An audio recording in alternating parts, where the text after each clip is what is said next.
Hi guys, welcome to Real Food Recovery. Hey Jamie, what's happening? Not much. Happy to be here. Very interesting topic today. Yes, I am really excited about this because we are going to dive into this hot topic of GLP-1 hormones. We're going to talk about what they are, why they're essential, and how you can naturally boost them without relying on medication, which should be good news for everybody that is listening. Well, let's Well, talk and about let's this. real quick before you proceed, I just want to clarify something.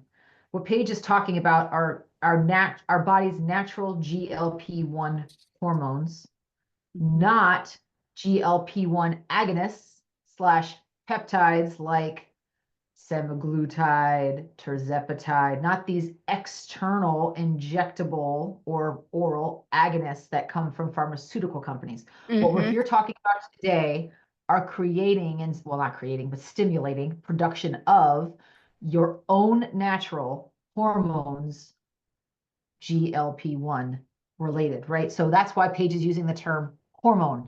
It is very, very important to understand this. We are not saying that we're going to help you make your own semaglutide or your own tirzepatide. Okay. So let's just clarify that. Go ahead, Paige. In the kitchen sink. Yeah. You're just Yeah. stirring stuff in a bowl.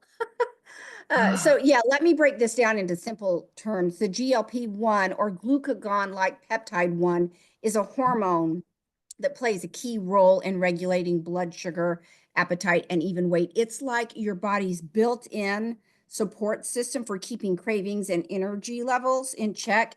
And the amazing part is you can enhance it naturally by making some smart lifestyle and dietary changes. So we're going to walk you through those changes step by step. And I think this, you will really appreciate hearing our information about this today. Yes.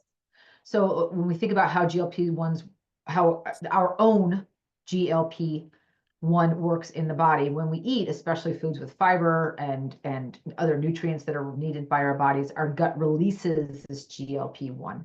This hormone, our own internal hormones, send signals to our brains that we're full.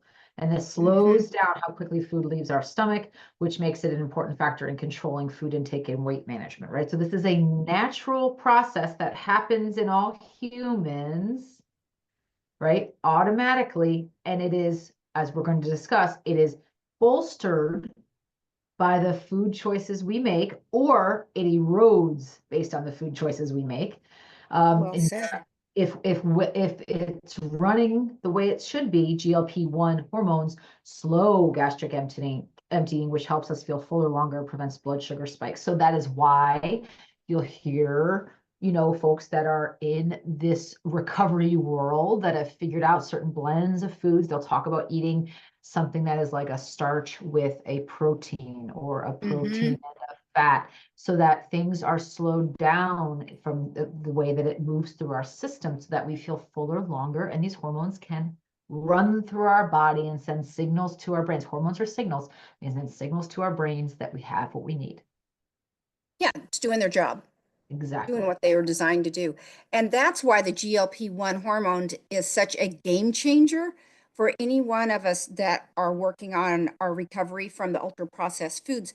Those ultra processed foods often mess with our hunger cues, and we can talk about that a little more But later. why? But But why?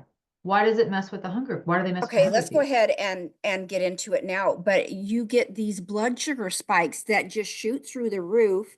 Right. Insulin comes and insulin tries to drive it back into the cell, and it takes so much insulin to flood the system.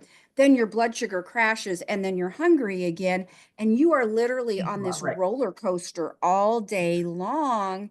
And insulin is a fat promoting hormone, and it's you're going to end up being hungrier, and those foods are never satisfying. And Jamie talks a lot about you're hungry, you're nutriently hungry too. So your body is still searching for food because it's never been satisfied with the nutrients that it needs.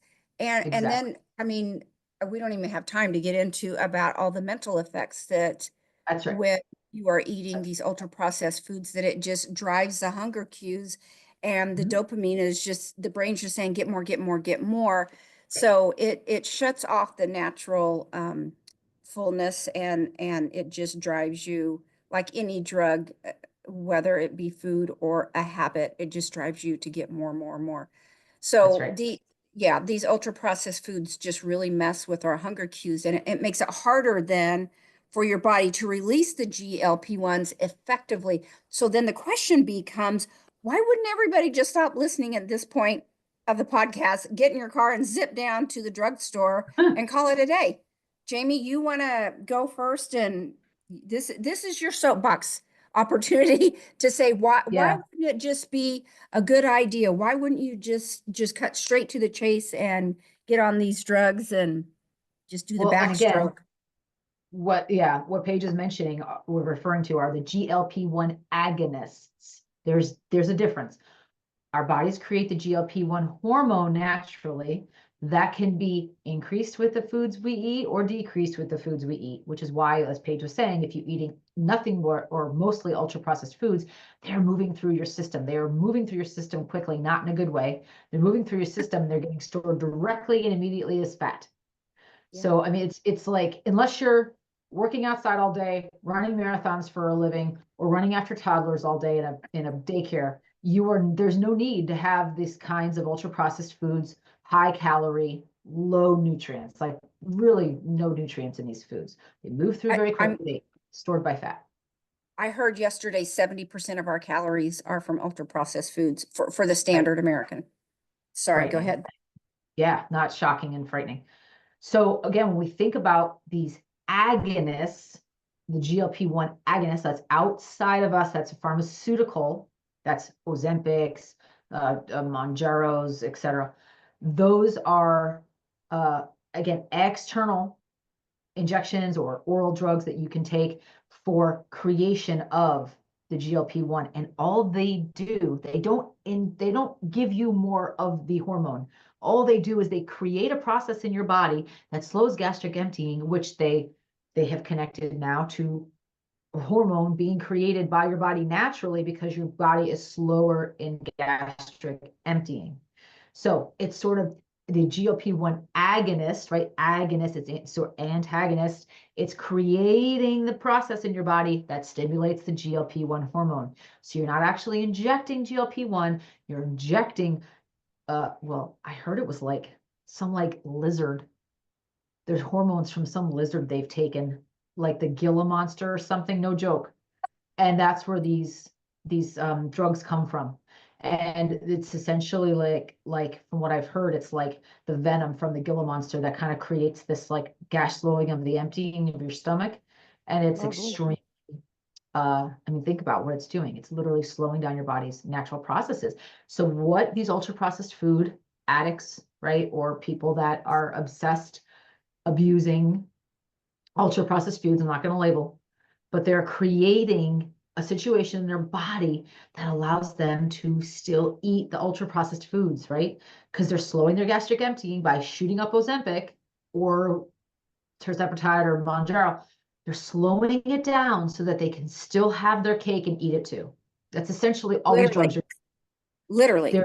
They're teaching zero behavior change. They're incenting zero behavior change.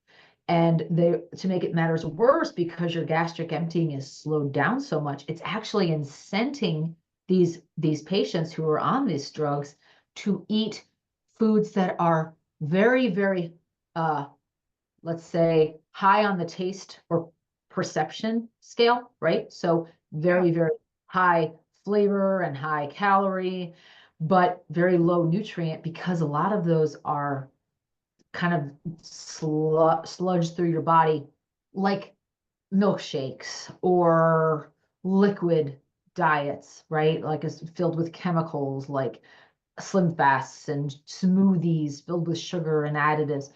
Those kinds of things people will resort to on these drugs because anything solid literally gets stuck in their stomach and it causes intense pain. So they eat soups, smoothies, shakes, ice creams, other things that move better through their system, but there's no incentive for them to change any of their eating behaviors. Yeah, All sorry, go ahead. drug. Yeah, I agree. And it's like they're changing the immoderatable to moderatable because now I've got this drug on board that helps me not feel as hungry. So I can eat everything. You talked about having the cake and eat it too. You can have one piece of cake and be done instead of the whole pan. So you can keep those foods in your diet because you can moderate them now. And so then they just work on moderating calories versus the behavior changes. Yeah. Right. And so these are moderating foods that have no nutritional value, no nutrient use for the body. And the body literally starts, what happens in the body is our bodies don't get what they need. They start breaking down, AKA catabolizing our own cells, including muscle and bone and connective tissue. So in hair and nails and skin, all of that gets catabolized from the inside out. So you have now all of these downstream effects. And this is the big answer page why I never ever took them, is because they were, to me, very scary to think about. Like I've heard so many patients talk about the stomach pain and then the long-term effects, right? They don't have any behavior change. They've never done anything differently. And now their physiology is permanently altered. So years ago, 17 years ago, when I started my journey, I thought about gastric bypass. Here's another example. I thought about it. It seemed like an amazing opportunity, a quick fix. I thought, well, maybe I could do it where it could be reversed. And then I realized that I would never learn anything different. The same is true with these injections. The way folks, many of these patients are using them, they're using them, oh, I'll just do it for 6 months, short term, just go all out, balls to the wall, and lose the weight, and then I'll figure it out. Which is hilarious, which is a joke. Like they're never figuring anything out. Same thing as the stomach surgeries from back in the day. Yeah, and you had mentioned muscle wasting. That's one thing they don't talk about a lot, but when you lose weight and really fast, you're losing muscle. That's right. As well. It's not just fat. And they do there's a term for it, and I can't, is it Ozempic butt? I'm sorry, I don't mean to be offensive, but I think That's it's Ozempic face, Ozempic butt, yes. yeah, that just a lot of muscle all at once. And for me, to be completely transparent, at first glance, I'm like, oh, well, that's nice. I could just take this, I'm going to call it a pill, whatever, injection, whatever, finally have some relief and I don't have to work on myself anymore. This sounds like a great deal. That's the first thought in the brain because I am still human and I'm a girl. And so it's like, oh, woohoo. I can just relax and coast my way into skinny. Yeah, I hear it. Believe me, I hear what I'm saying as I'm saying it. But just like any other shiny penny that I have ever tried, it works as long as it does until it doesn't. And then you're left depressed and usually with fighting the ugly side effects, like Jamie mentioned, all those gastric, I've heard a lot of bad gastric side effects. I'm not interested in tummy aches or having stool stuck in my intestines or anything like that, or vomiting blood or, all that. Nah. So, but mostly you've learned nothing. You've lost a bunch of money and you are literally right back where you were or worse. And there's just no shortcuts when it comes to creating this calm brain. And for me, the ultimate of what recovery is for me is the calm brain. That does not get the calm brain. Now we talk about mental chatter. Oprah was always talking about how it quieted the mental chatter. There's more than one way to get to that goal of decreasing the mental uh, chatter. So I just want to grow and develop skills that will get me through the rest of my life. And if I use these drugs as a crutch, then where will I be when eventually for some reason, if the drugs are over or whatever? And, that's another point. Unless I want to be on this the rest of my life, then I need to learn how to do this on my own. And Jamie mentioned this, and I'm going to repeat it again because this is so big, is we don't know the long-term side effects. We do not know. There's not been enough tests and studies run and stories that my friends have told me that as soon as they're off, the hunger really does Yeah, come right everything back. comes It's back. so depressing, so depressing. Mhm. Yeah, I have and like Paige, when I first read about them, heard about them, I was very much resistant to the idea. And then, of course, just like every smart marketing person out there, I think she's a shill for the pharmaceutical company, but I digress. There was this influencer out there on YouTube and elsewhere that talked about, what was the word? Microdosing. She said microdose. Yeah. You can have, maybe 50% of the dose or 25% of the dose and then work your way up, right? So I thought, oh, well, that's interesting. It's sort of like not the whole shebang. Would it be less, right? Less muscle wasting, less um, catabolism. But I have talked to many folks in my life who have done this full dose and microdose, and actually they have very similar experiences of extreme Ah, gastritis, which is inflammation, right? Of the gastric emptying pathway, extreme muscle cramping and stomach pain especially after rich meals or meals that are filled of nutrient dense foods. Their body literally can't process it. So it just sits there and it causes all kinds of issues, vomiting, diarrhea, everything in between, or constipation, which is, I don't know what's worse. yeah. And then they said that when they'll time it. These women will tell me that they'll time their injections every week or 2 weeks or however, whenever they're taking it. They'll time it because they know they can eat right before they inject again. Usually their stomach is feeling back to normal. So they will Ow. eat a whole pizza. This one woman told me she eats a whole pizza right before she injects for her next week because she knows that her stomach will actually empty it. And she's been living on smoothies and meal replacement shakes the entire 2 weeks or whatever week or 2 weeks of her cycle with the drug because it hurts so much to put solid food in her stomach. I mean, Mm. that's what we're talking about. There's no, oh gee, I'm going to eat my lean protein and veggies and some healthy whole fruits and veggies and no. I've never heard any of these people talk about that. They're like, oh well, I can, this one woman I know said, well, those, Skittles don't bother me when I take this drug. So I just eat Gosh. Skittles for lunch sometimes. And I'm like, Um, well, right. So you're that's what getting we're the doing. colors of the rainbow. Yeah, something. So again, our bodies are resilient. With the right approach, we can start boosting these levels in our bodies naturally, Yeah. but with the right approach, and we're going to share the top foods and exercises and habits to help you do it. So go ahead. We'll start with food, Paige. Yeah. Okay. One of the best ways to boost GLP-1s is by eating whole, fiber-rich foods. Think about like beans, lentils, oats, chia seeds, ground flax seeds, and leafy greens. Those are the foods that stimulate the GLP-1 release and keep you feeling full longer.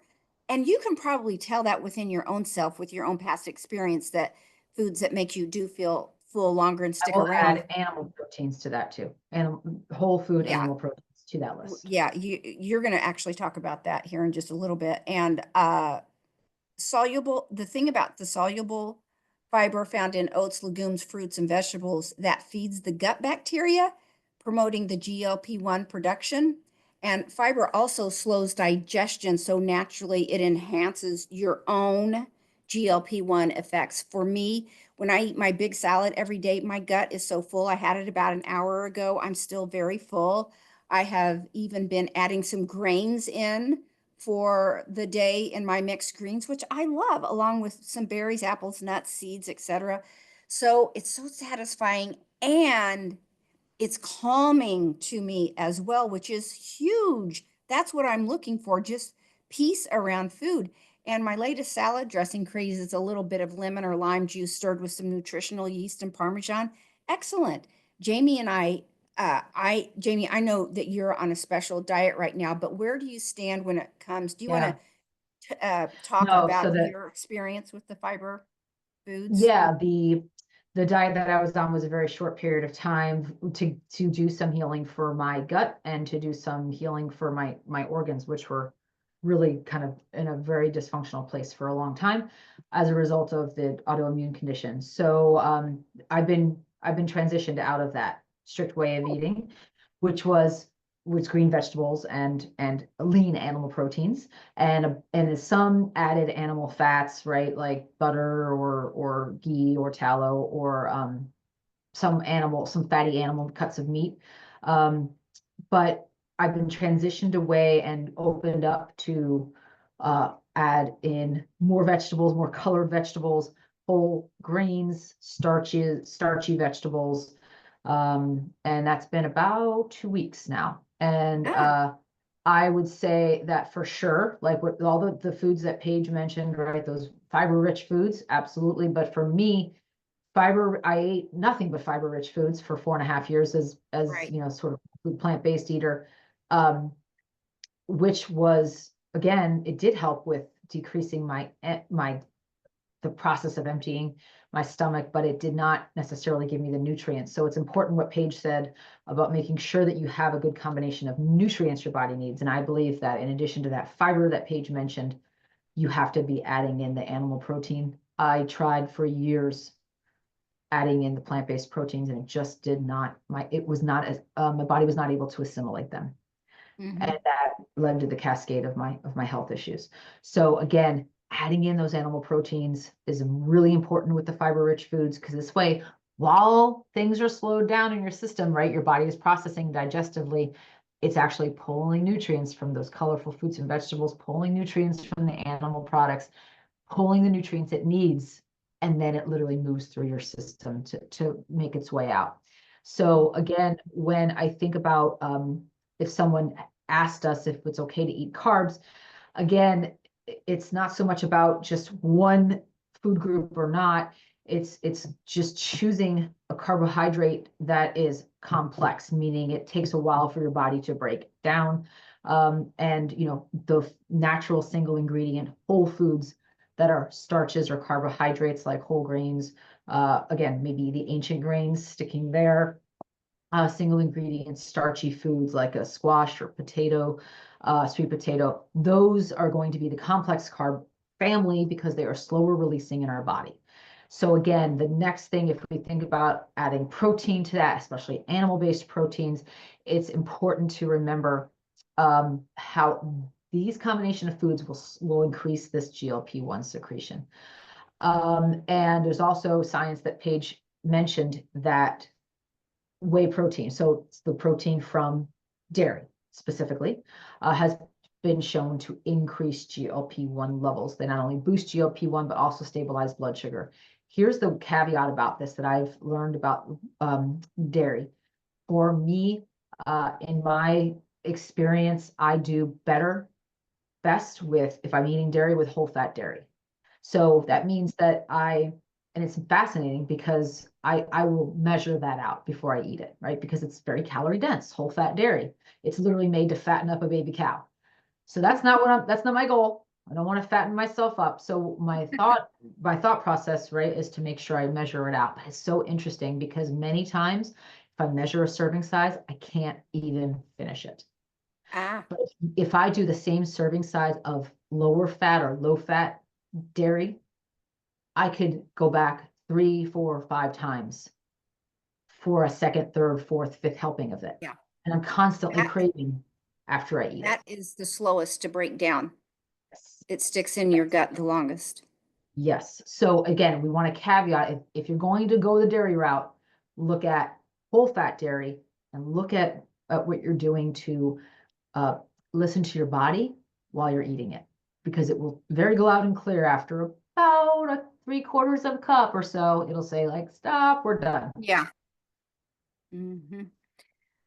Yeah, I used to be heavy, you're talking about fat, and I used to be heavy keto, but through trial and error, I found out that just a more balanced diet for me that includes apples and carrots make me happier. That's feedback too, right? How happy Totally. are you? And it was more sustainable for me. But I do know that protein really does help keep you full. And I was thrilled to hear the shout out about the whey protein because that's actually my first meal of the day. But just to talk about whey protein, I make sure that when I get mine through Amazon and it Well, you're comes talking like about a protein supplement powder. I was talking yes, if I'm sorry, thank whey you. protein. Yeah. Yeah. So there's a difference here, Uh, guys.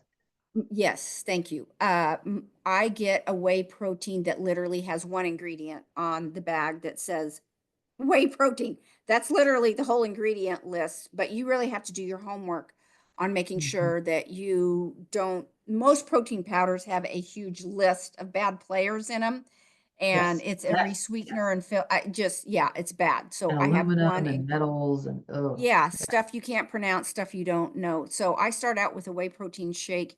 In the mornings, I add a teaspoon of creatine, a couple tablespoons of ground flaxseed, baby spinach leaves, and blueberries. I mix that up and I make several at a time. And as it sits overnight in the fridge, it thickens up and it does stick with me. It gets me through a workout. So, yeah, I'm a big proponent of protein. yep. And you can do the same thing, right? Without a protein powder, you can do the Yep, same thing with a 3/4 or a cup of whole fat Greek yogurt, right? And you yep, can put that yep. in smoothie and do the same exact Absolutely. thing.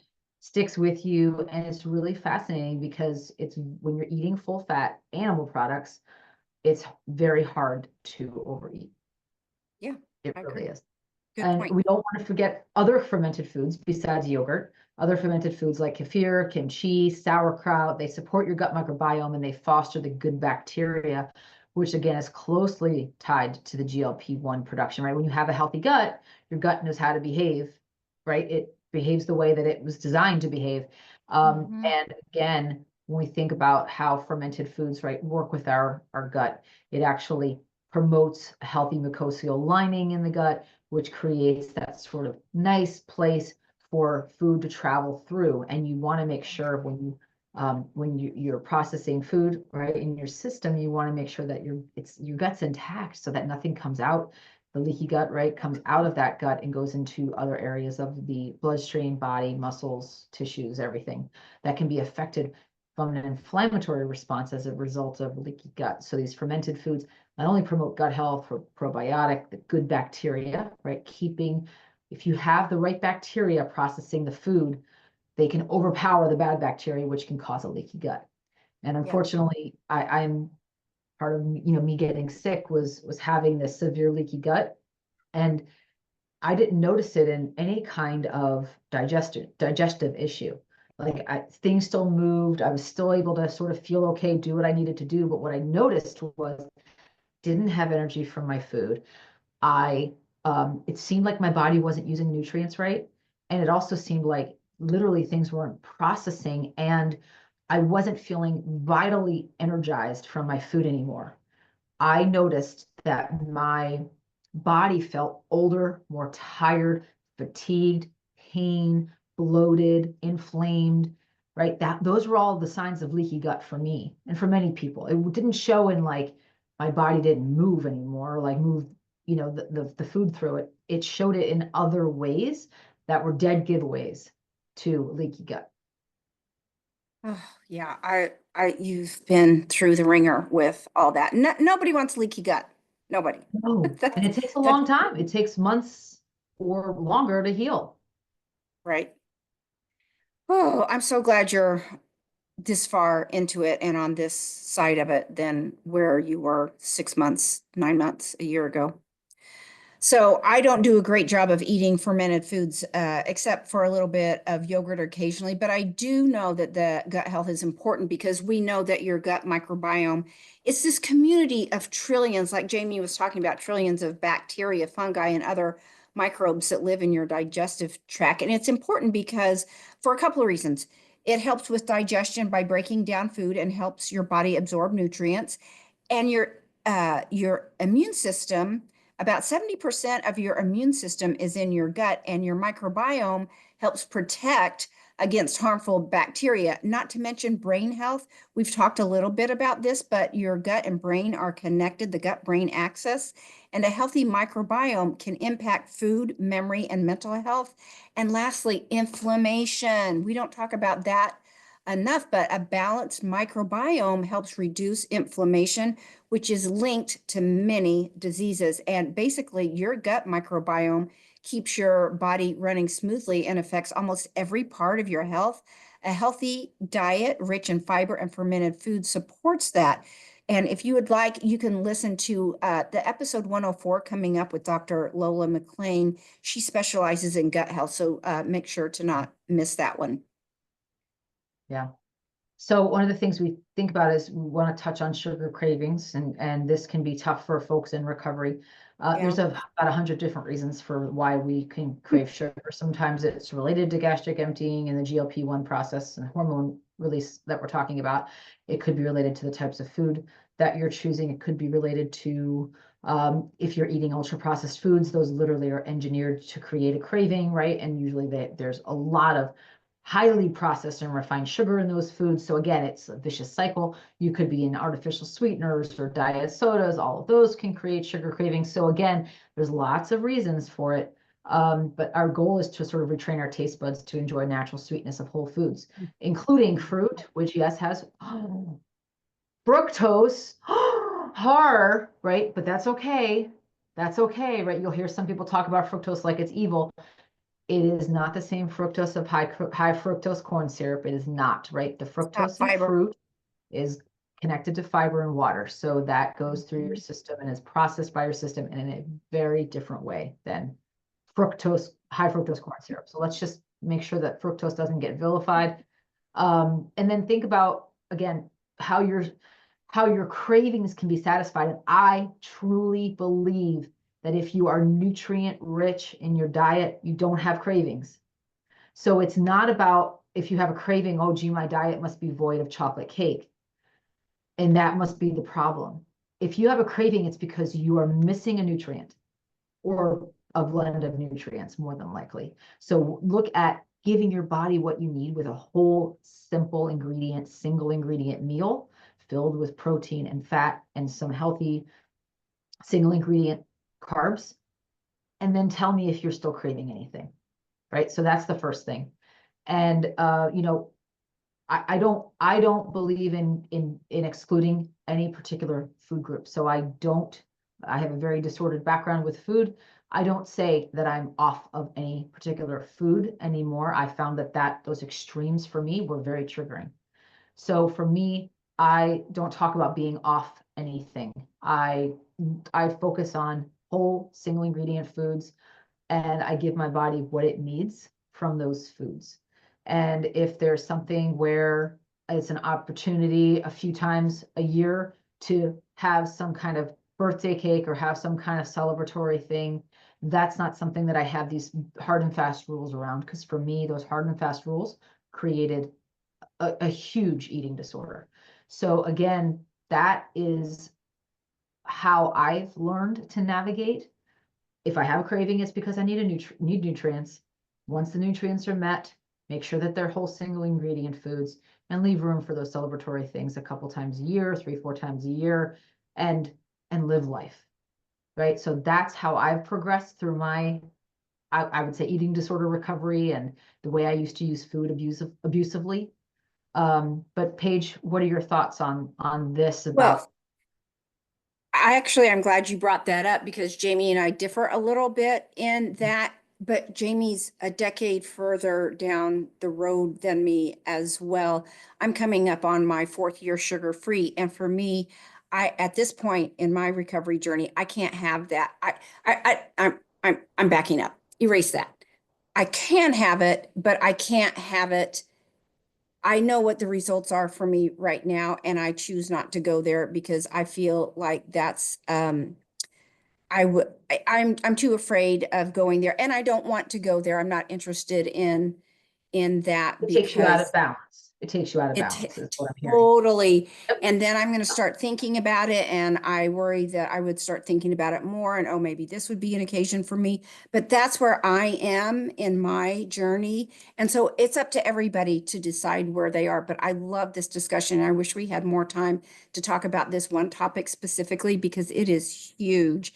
So when it comes to sugar, for me, that's always been my biggest struggle in life. And it also might be one of my biggest accomplishments for me of getting off sugar. And my taste buds have changed enough to where honestly, I really don't crave it. And the grapes or sweet potato or Right. banana, that really does satisfy Yes. me. And again, it keeps me mentally happy too. So Yeah, once I got off sugar, I have found that it's just so much easier and life has just become happier for me if I stick with like my Cosmic Crisp apples or berries or grapes.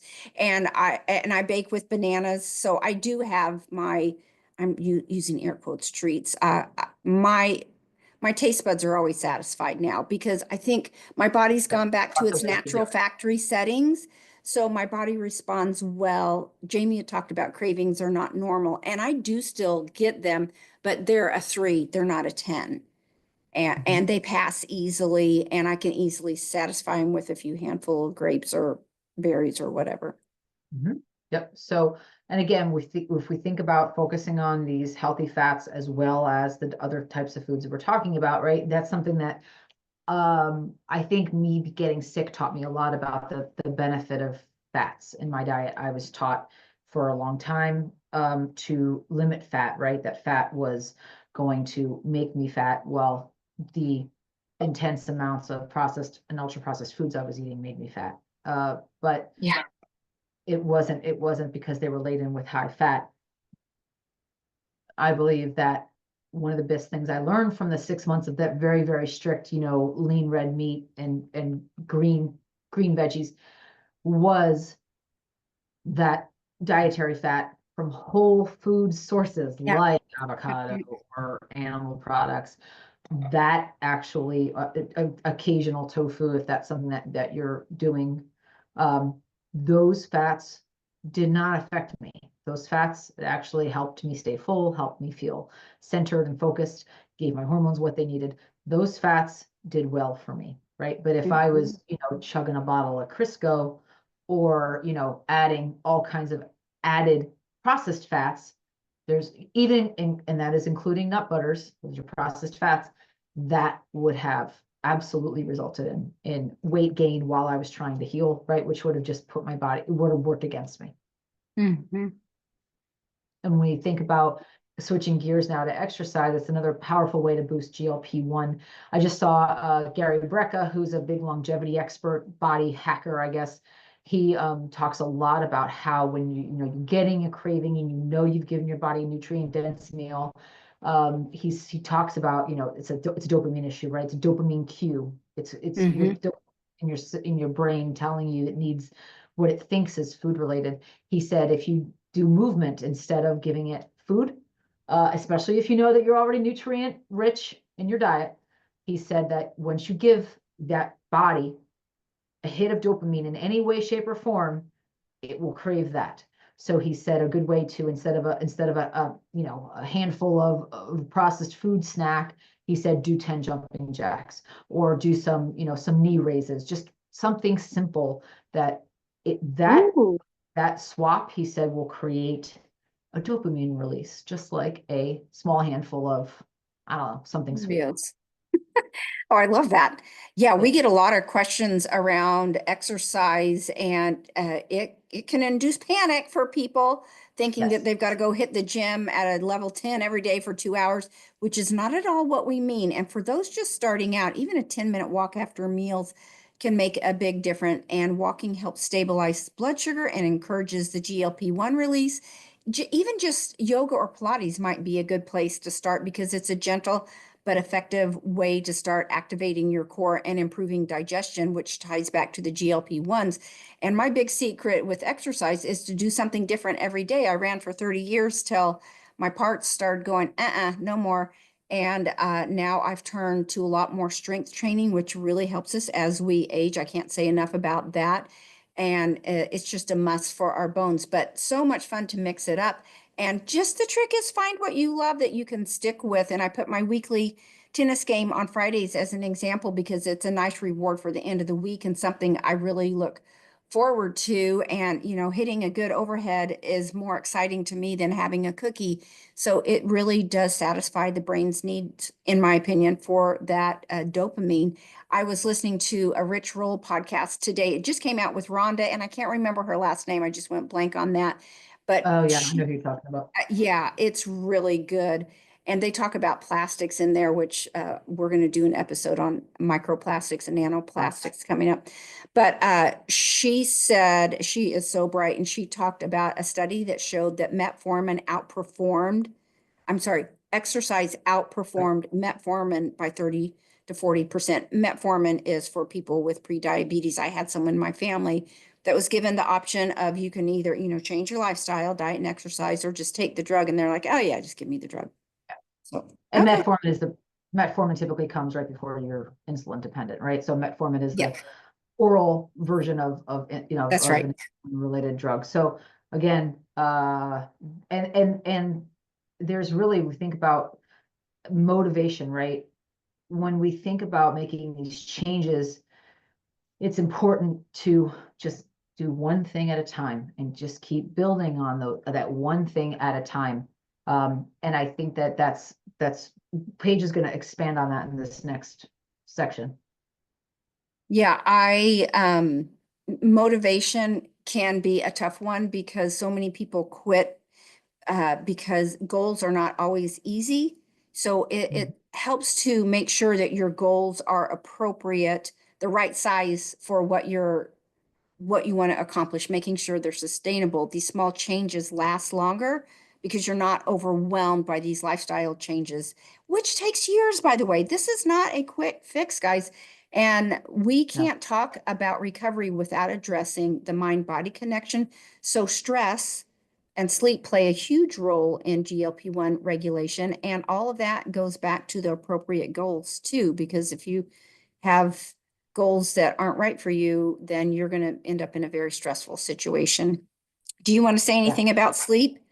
Yeah, it's just critically important. We've got lots of podcasts talking about it, and we think about, again, right, the effects of chronic stress increasing all of these negative hormone cascades in our bodies, and the negative hormones that we get from stress can actually interfere with the GLP-1 hormone release in our body, which means that we can't necessarily tell that we're full if we're feeling stressed, because the stress hormone cascade overrides the GLP-1 hormone cascade. Yeah. So again, it's very important to get your sleep, to minimize your stress. And again, think about like the cycle that you want to create, cycle of health you want to create, or the cycle of disease that you want to create. It's really the choices. Yeah, and if you want to listen to past episodes, sleep is episode 12. Let's see, I think movement is episode 11, and stress is episode 18. So we go into very depth about any of that. And Jamie, do you want to recap what the main three pillars are of the GLP-1? I think for me, boosting GLP-1 naturally comes down to eating fiber and whole single ingredient animal proteins, staying active, and managing your stress and sleep. It's really all about making small sustainable changes that work for our bodies. And again, it's a journey, not a sprint. Like, think about building one thing on top of another thing slowly over time, reinforcing those skills, right? And that's how there is no finish line. That's how recovery is built. Yeah. Thanks, guys. This has been a great episode. Wonderful topic. We know you can do this. This takes time, but we know you can do this with effort. Stick with us. We will talk about more of these things really every week on our podcast. We will be talking about lifestyle that supports your GLP-1s naturally in your body. So if you want to find out more about us, you can find us at realfoodrecoveryforyou.com. That's the number 4 and the letter U, and we hope to see you there. Thanks, guys. See you later. Bye-bye. Take care.